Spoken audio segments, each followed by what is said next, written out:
अंतर्राष्ट्रीय खुशी दिवस की आप सभी को बहुत बहुत शुभकामनाएं। मित्रों और साथियों, हंसी खुशी के इस डे और हैप्पी भारत मिशन के मेरे इस लक्ष्य पर आप सबका स्वागत है, जहां मैं खुश रहने के स्वर्णिम सूत्र बताता हूं। और आज के वीडियो में इंटरनेशनल हैप्पीनेस डे आ रहा है। इस खुशी के अंदर आप सबको शामिल करने के लिए आपको खुश रहने की छोटी छोटी तरकीबें अपने इस चैनल के जरिए मैं बता रहा हूँ। मित्रों और साथियों, मैं इस चैनल पर पिछले 2 साल से करीब काम कर रहा हूँ। इसके पहले मैं www.खुशियां-खुशियां.com पर कंटेंट के जरिए हैप्पीनेस को बताता भी था, जहां आपने इसका आनंद लिया। और उसकी अपार सफलता के बाद मैं हंसी खुशी के अड्डे यूट्यूब चैनल पर खुश रहने के कंटेंट वीडियो के जरिए भी आपके समक्ष लेकर आता हूं। मित्रों और साथियों, हंसी खुशी के इस अड्डे और हैप्पी भारत मिशन के मेरे इस लक्ष्य पर आप सबका स्वागत है, जहां मैं खुश रहने के स्वर्णिम सूत्र ही बताता हूं।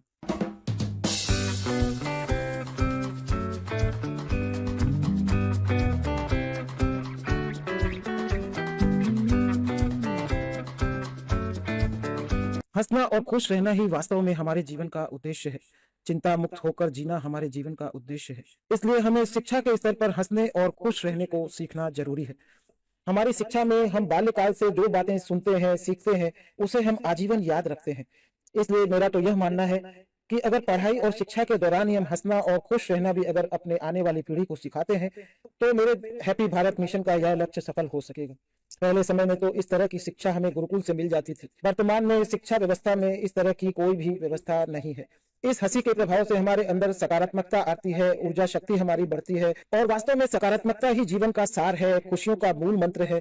फिर भी हम इसको शिक्षा के स्तर पर अगर नहीं सिखा रहे हैं, तो वर्तमान में जैसी स्थिति हम देख रहे हैं कि चारों तरफ बच्चे भी डिप्रेशन का शिकार हो जा रहे हैं। इसलिए हम सबको हंसना और खुश रहना सीखना जरूरी है। कुल मिलाकर मित्रों और साथियों, हंसना और खुश रहना जब हमारे लिए इतना जरूरी है, तो इसको शिक्षा में स्थान देना भी जरूरी है। तभी हम आने वाली पीढ़ी को सही मार्गदर्शन दे सकेंगे।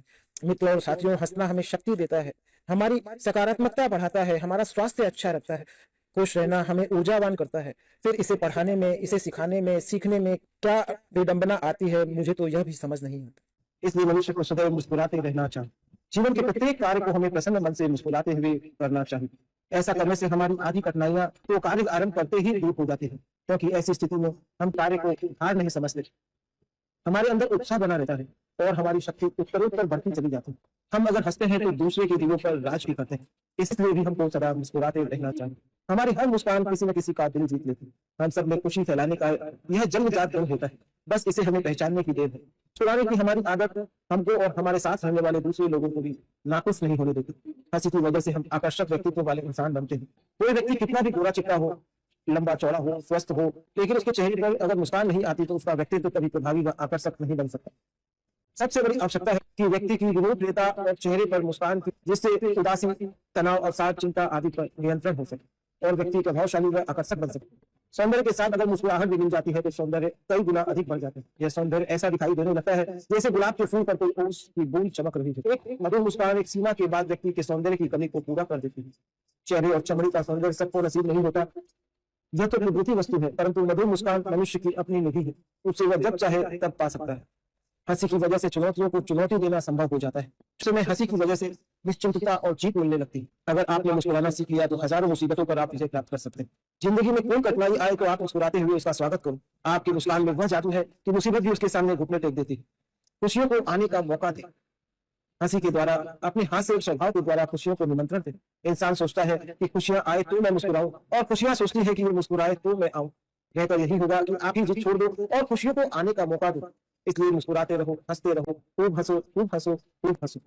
मुस्कान पूरे वातावरण को खुशनुमा बनाने की शक्ति रखती है, क्योंकि मुस्कुराहट संक्रामक होती है। अगर हम स्वयं खुश रहते हैं तो अपनी मुस्कान को हम दूसरों में बांटते हुए उसकी खुशियों में सहभागी बन सकते हैं। अगर आप मुस्कुराते हुए शाम को घर में घुसते हैं तो पूरे परिवार में खुशियों का माहौल अपने आप बन सकता है। अगर आप डॉक्टर हैं और मुस्कुराते हुए मरीज का इलाज करते हैं तो मरीज का आत्मविश्वास दोगुना हो जाता है। अगर आप एक अध्यापक हैं और आप जब मुस्कुराते हुए कक्षा में प्रवेश करते हैं तो सारे छात्र छात्राओं के चेहरे पर मुस्कान आ जाती है। अगर आप दुकानदार हैं और मुस्कुराकर अपने ग्राहकों का सम्मान करते हैं तो ग्राहक खुश होकर आपकी दुकान से कुछ न कुछ सामान खरीदते ही हैं। अगर आप किसी कंपनी के डायरेक्टर हैं और आप खुश होकर कंपनी के गेट पर प्रवेश करते हैं तो आपको देखना चाहिए कि सारे कर्मचारियों का तनाव आधा से कभी कम हो जाता है और सारा वातावरण खुशनुमा बन जाता है। अगर आप सड़क पर चलते हुए अनजान आदमी को देखकर मुस्कुराएंगे तो देखिएगा उसके चेहरे पर भी मुस्कान आ ही जाती है। किसी व्यक्ति कहा है, जग में जीवन श्रेष्ठ उसी का है जो फूलों सा मुस्कुराता है। जो हंसते हैं वे अपने हंसने के गुण से जग के कण कण को महका देते हैं। हमारी हंसी ईश्वर की भाषा है, हमारी मुस्कान परमात्मा का हस्ताक्षर है। इसलिए हर देवता का चित्र और मूर्ति मुस्कुराती हुई हमें देखने को मिलती है। मुस्कान प्यार की भाषा है, प्रेम की भाषा है। मुस्कान ही प्रेम हो ही नहीं सकता। मुस्कान एक औषधि है। मुस्कान पाते ही तनाव, चिंता छूमंतर हो जाता है। मुस्कान मित्रता की भाषा है। हमारी मुस्कान मित्रता बनाती है, दुश्मनी का अंत करती है। मुस्कान से दिल की दुनिया मिटती चली जाती है। कीटों में मुस्कान की अगरबत्ती लगाकर फैलाए खुशियों की सुगंध और वातावरण महकाए। खुशियां पाने के लिए मुस्कान के राजमार्ग पर हम सबको आगे बढ़ना चाहिए। विनम्रता का जीवन अपनाना चाहिए। प्रत्येक कार्य को लगन और उत्साह से करना चाहिए। जीवन की यात्रा में आपके साथ चलने वाले साथियों को आगे बढ़ाने में यह मुस्कान आपकी सहयोगी बन सकती है। आप मुस्कान के द्वारा अपने हंसी खुशी के स्वभाव से उनकी सहायता कर सकते हैं। मन में अहंकार को न आने दो, आप अवश्य ही मंजिल पर पहुंच जाएंगे। आपके जीवन में चारों तरफ खुशियां और मुस्कान की मधुरिमा और याद निखर जाएगी। याद रखिए, किसी अंग्रेज भाई साहब ने कहा है, silent lips may avoid many problems, but smiling lips may solve many problems. So always have a smile on your face in beautiful journey of this life.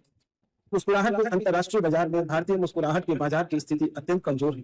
हम महत्वपूर्ण व्यक्ति होने के नाते हर समय यहाँ तक कि बाथरूम में भी मुखौटा पहनकर रहते हैं। हमें लगता है हमें मुस्कुराना नहीं चाहिए, लोग हमारे बारे में क्या सोचेंगे। यही नहीं, बहुत से लोग तो हमेशा तनावपूर्ण मुख मुद्रा ही बनाकर रखते हैं और उसमें ही अपनी खूबसूरती महसूस करते हैं। उनके चेहरे के खिंचाव को देखकर ऐसा लगता है उन्होंने कोई कड़ी चीज मुख में दबा रखी। इस हंसी के विषय में हमारे संत महात्मा भी हमारे देश में बहुत कुछ कहते हैं। इस कड़ी में हमारे देश में आर्ट ऑफ लिविंग के श्री रविशंकर जी हैप्पीनेस प्रोग्राम चलाकर सारे भारतवर्ष में खुशियों का संदेश फैला रहे हैं। हम इसके लिए उन्हें बार बार नमन करते हैं। इसी कड़ी में लाफ्टर गुरु मदन कटारिया जी भी अपना पूरा सहयोग देकर अपना योगदान दे रहे हैं। लाफ्टर गुरु मदन कटारिया हमें बताते हैं, लाफिंग एक योग क्रिया है जिसके तहत वे ताली बजाना हमें बताते हैं। जब हम दोनों हाथों से ताली बजाते हैं तो हमारे अंतःकरण के हैप्पी केमिकल्स रिलीज होने लगते हैं। अच्छी तरह शुद्ध वायु को अंदर लेने के लिए वे विभिन्न तरह के व्यायाम कराते हैं और इन व्यायाम के दौरान ही वे प्राणायाम को विशेष महत्व देकर गहरी लंबी सांस लेने की आदत पर काम करना हमें सिखाते हैं। बच्चों की तरह नाचना, गाना और यह सारी क्रिया करके वे बताते हैं कि इन सब क्रियाओं से हमारे अंदर खुशी के रसायन हमारे मस्तिष्क में पैदा होते हैं। इस तरह उन्होंने एक लाफ्टर बैंक खोल कर रखा है जहां वे सारे विश्व की हंसने की कला सीखते हैं और एक्शन करके इस बैंक अकाउंट में सेव करते हैं, जिसका लाभ हम सब यूट्यूब पर ले सकते हैं। उनका यह भी मानना है कि लाफ्टर वर्क से हमारे सारे नकारात्मक विचार दूर होते हैं। हम लंबे समय तक निरोग जीवन जिंदा रह सकते हैं। जिस तरह हम दांतों की गंदगी को सुबह सुबह ब्रश करके साफ करते हैं, उसी तरह हमें मस्तिष्क की गंदगी को खूब हंस हंस कर सुबह सुबह साफ करना चाहिए। हंसी गाड़ी के वाइपर की तरह भी होती है जो हमें आगे का रास्ता हर चुनौती में दिखा सकती है। अब हमेशा याद रखना चाहिए कि हमारी 10 सेकंड की हंसी हमारे आने वाले फोटोग्राफर के कैमरे की फोटो को बदल देती है। उसी तरह हमें यह सोचना चाहिए, अगर हम जीवन में हंसते रहे, हंसते मुस्कुराते रहने का स्वभाव बना ले तो हमारा जीवन किस तरह बदल सकता है। इसीलिए मैं कहता हूँ, हंसो हंसो और खूब हंसो, हमेशा मुस्कुराते रहो। Smile please, smile please, smile please. इसी तरह मैं चाहता हूँ कि हमारे देश में भी लोगों को हंसने की शिक्षा दी जाए, हंसने की व्यवस्था की जाए। बाल्यकाल में स्कूलों में लाफ्टर ट्रेनिंग की क्लासेस कराई जाए ताकि बच्चों को बाल्यकाल से ही हंसने की आदत पड़े। इसलिए मैं हंस दो इंडिया कार्यक्रम भी चलाना चाहता हूँ, मुस्कुरा दो इंडिया कार्यक्रम भी चलाना चाहता हूँ। अधिकांश यूरोपीय देशों में देखा जाता है कि वहाँ लोग हमेशा मुस्कुराते रहते हैं। आप किसी भी सरकारी कार्यालय, बैंक, पोस्ट ऑफिस चले जाए, ट्रेन टिकट खरीद रहे हो या किसी से कोई पूछताछ करते हो तो सामने वाला विदेशों में आपसे मुस्कुराकर ही अभिनंदन करते हुए बातें करता है। सड़क पर पैदल चलते हुए सामने आने वाले जिस पुरुष या स्त्री से हमारी नजरें मिल जाती है वह भी हमको देखकर जरूर मुस्कुराता है। किसी ने ठीक ही कहा है, मुस्कुरा कर देखो तो सही, सारा जहां रंगीन है, वरना भीगी पलकों से आईना भी धुंधला ही नजर आता है। मित्रों, साथियों, इस तरह खुश रहने की हमें हर संभव कोशिश करनी चाहिए। हमें अपनी आने वाली पीढ़ी यानी हमारे घर के बच्चों को भी खुश रहने की इन बातों को बताना चाहिए, सिखाना चाहिए। अगर मंत्रालय के किसी विभाग तक यह मेरा वीडियो पहुंच सके तो उन्हें भी इस विषय पर काम करना चाहिए और स्कूलों में बाल्यकाल से ही लाफ्टर क्लासेस की व्यवस्था करनी चाहिए ताकि बच्चे बाल्यकाल से ही इस आदत को सीख सके और अपने जीवन में आजीवन काम ला सके। ज्यादातर हमारे शिक्षा का स्तर पैसे कमाने तक ही सीमित कर रह जाता है। Standard life, happiness of life हम कैसे जिए, यह सब सीखने में हम चूक जाते हैं। इसके लिए हमें खुद से प्रयास करना होगा। तो हमें अच्छा नागरिक बनने का कर्तव्य निभाना होगा। इसके लिए हमें यह ध्यान रखना होगा कि ऐसा वीडियो यदि मैं सुन रहा हूँ जिससे देश का कल्याण हो सकता है, देश आत्मनिर्भर बन सकता है, देश की आने वाली पीढ़ी जागरूक हो सकती है, तो उसे अपने फोन में इसे शेयर भी करना चाहिए। सब्सक्राइब, लाइक और शेयर करने से मुझे नए विचारों को सोच सोचकर आप तक पहुंचाने का आनंद मिलता है, शक्ति मिलती है, उत्साह मिलता है। मुझे भी मुस्कुराने का एक अवसर मिलता है कि आपने मुझे लाइक दिया, सब्सक्राइब किया और मुझे मोटिवेट किया। मित्रों और साथियों, मैं हैप्पी भारत मिशन के तहत आने वाली पीढ़ी को उन सूत्रों को बताता हूं जो स्कूल कॉलेज में नहीं पढ़ाए जाते लेकिन सारी जिंदगी उनके काम आते हैं। मैं यह सोचकर भी आश्चर्यचकित होता हूं, स्कूलों में हम पहले पढ़ते हैं फिर परीक्षा देते हैं, किंतु हमारे आम जीवन में उल्टा ही होता है। पहले परीक्षाएं आ जाती है, फिर हमें उसका समाधान खोजना पड़ता है और कमाल की बात है, इन परीक्षाओं के बारे में हमें जानकारी भी नहीं होती कि इन परीक्षाओं में हमें क्या प्रश्न पूछे जाए। यह परीक्षाएं अचानक किसी न किसी रूप में हमारे जीवन में प्रकट होती है और फिर हमें उसका सॉल्व खोजने निकलते हैं, जिसके लिए हमें यह भी पता नहीं होता यह सॉल्व हमें कहाँ पूछना है, कहाँ जानना है, कहाँ से इसका सॉल्व हमें ढूंढ कर निकालना है। इस तरह मित्रों साथियों, मैं हैप्पी भारत मिशन के ऊपर उन्हीं बातों की चर्चा अपने इस वीडियो चैनल पर करता हूँ जहाँ आप अच्छे नागरिक होने के नाते आपको इसको शेयर करना चाहिए। मित्रों साथियों, स्कूलों में आप पहले पढ़ते हैं फिर परीक्षा देते हैं, किंतु वास्तविक जीवन में उल्टा होता है। पहले आपके जीवन में परीक्षा आ जाती है, फिर आपको उसका समाधान खोजना पड़ता है और परीक्षा पत्र में दिए गए उत्तरों को आपने न पहले कभी सुना होता है, न देखा होता है, इसलिए आप उसके हल को भी नहीं जानते।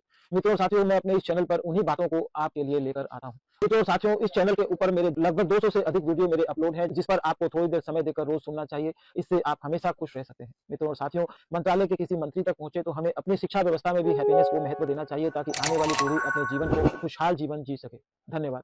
अंतर्राष्ट्रीय खुशी दिवस की आप सभी को बहुत-बहुत शुभकामनाएँ।